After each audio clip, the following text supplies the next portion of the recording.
o Supremo Tribunal Federal e a defesa da institucionalidade. Um pouco de história política do Brasil.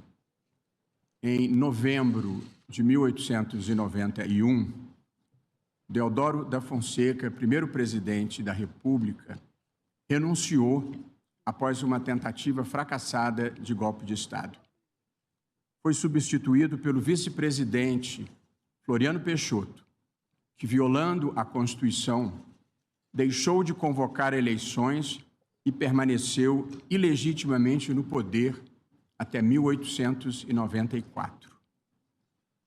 As tentativas de quebra de institucionalidade nos acompanham desde os primeiros passos da República Brasileira. Em 1892, diante de um habeas corpus impetrado perante o Supremo Tribunal Federal, em favor de generais que haviam se rebelado contra decisões suas, o mesmo Floriano Peixoto teria pronunciado uma frase que ficou célebre: se o Supremo Tribunal Federal conceder o habeas corpus, não sei quem amanhã dará habeas corpus aos ministros. Fecho aspas. O Supremo terminou por não conhecer do habeas corpus, considerando se tratar de questão essencialmente política. Esses episódios que eu acabo de descrever revelam três facetas da história constitucional e republicana brasileira: presidentes autoritários, militares envolvidos em política e ameaças ao Supremo Tribunal Federal. Do início da República até o final do regime militar, a história do Brasil foi a história de golpes, contragolpes, intervenções militares, rupturas ou tentativas de ruptura da legalidade constitucional. Não é difícil demonstrar o ponto. Fazendo um corte cronológico dos últimos 100 anos, tivemos tentativas de golpe do movimento tenentista em 1922 e 1924, contra Arthur Bernardes.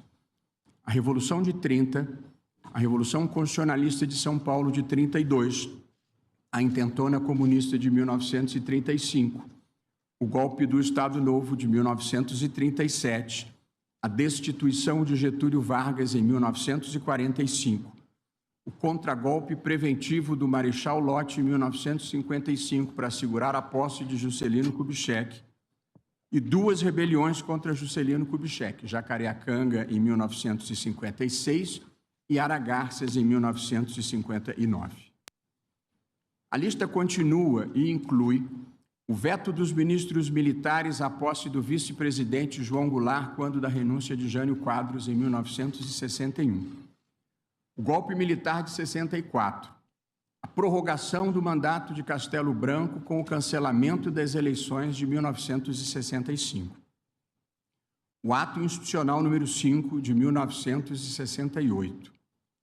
O impedimento à posse do vice-presidente Pedro Aleixo em 1969. A outorga pelos ministros militares da emenda constitucional número 1, que na verdade foi uma verdadeira Constituição de 1969, com o Congresso fechado. Os anos de chumbo do governo Médici, com tortura, censura e exílio. E o fechamento do Congresso pelo presidente Geisel em 1977 para a outorga do pacote de abril, mudando as regras eleitorais. Do início da República até a Constituição de 1988, o sistema de justiça não conseguiu se opor de forma eficaz às ameaças autoritárias e às quebras da legalidade constitucional. Um pouco da história do Supremo Tribunal Federal. Não foram poucas as ameaças, o desrespeito e as violências contra o Supremo Tribunal Federal. Da proclamação da República à Constituição de 1988. Ainda com Floriano Peixoto, por longo período deixou ele de nomear ministros para o tribunal, levando à falta de quórum para julgamentos. E também Em desconsideração, o próprio Floriano Peixoto nomeou, em outro momento, para o tribunal um médico e um general, sem nenhuma formação jurídica.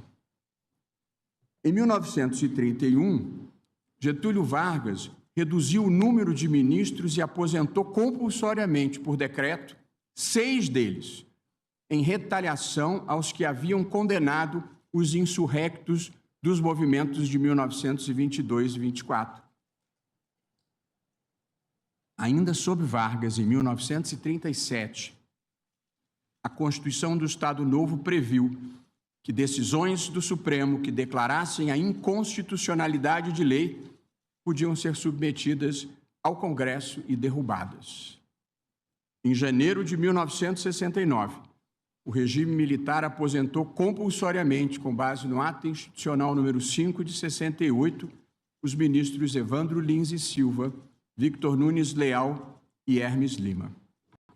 E ainda em 1969, a junta militar, com o Congresso fechado mais uma vez, aumentou o número de ministros do Supremo de 11 para 16, para nomear juízes alinhados com o regime. Como se passam as coisas numa ditadura? Eu e muitos de nós aqui vivemos uma ditadura. Conhecemos pessoas que foram torturadas, conhecemos jornalistas que foram censurados e compositores que tiveram suas músicas proibidas. Conhecemos pessoas que foram para o exílio, professores que foram arbitrariamente afastados dos seus cargos. Muitos de nós ficamos sabendo de fontes seguras de pessoas que desapareceram, ou melhor, foram desaparecidas. Um desses episódios foi recentemente retratado com refinado toque de humanidade no filme Ainda Estou Aqui, de Walter Salles, com Fernanda Torres, Fernanda Montenegro e Selton Mello. Ficamos sabendo também de pessoas que foram assassinadas em quartéis e as autoridades simularam suicídio, como nos casos de Vladimir Herzog e de Manuel Fiel Filho. Muitos de nós conhecemos a jornalista que foi presa aos 18 anos, grávida e mantida por horas em um quarto escuro com uma cobra jiboia. É também de conhecimento público que alguns adversários políticos do regime militar tiveram seus corpos arremessados de helicópteros em alto mar. Todos nós acompanhamos ou estudamos o atentado do Rio Centro, em 1981, quando integrantes dos purões da ditadura pretendiam explodir bombas durante um show de música popular brasileira, com a presença de milhares de jovens. E quando, por trapaça da sorte, a bomba que atingiria o público atingiu os próprios terroristas, a investigação levada a efeito foi uma constrangedora falsificação da verdade. Nós vivemos uma ditadura. Ninguém me contou. Eu estava lá. E por isso, para mim, para muitos de nós, para a nossa geração, o constitucionalismo e a democracia são tão importantes. Eles são o antídoto contra tudo isso que eu descrevi. Todas as pessoas têm em si o bem e o mal. O processo civilizatório existe para reprimir o mal e potencializar o bem. As ditaduras, frequentemente, fazem o contrário. A Constituição de 1988. A Constituição de 1988, no entanto, tem proporcionado ao país o mais longo período de estabilidade institucional da nossa história republicana. E não foram tempos banais. Tivemos 2 impeachments de presidente da República, um deles bastante controvertido. Tivemos hiperinflação, planos econômicos fracassados e escândalos de corrupção. Tivemos hiperinflação, mas ninguém, diante de todas essas vicissitudes, cogitou em qualquer momento de uma solução que não fosse o respeito à legalidade constitucional. Nós superamos os ciclos do atraso e o nosso papel aqui no Supremo Tribunal Federal é o de impedir a volta ao passado. O que aconteceu entre nós? Nos últimos anos, a partir de 2019,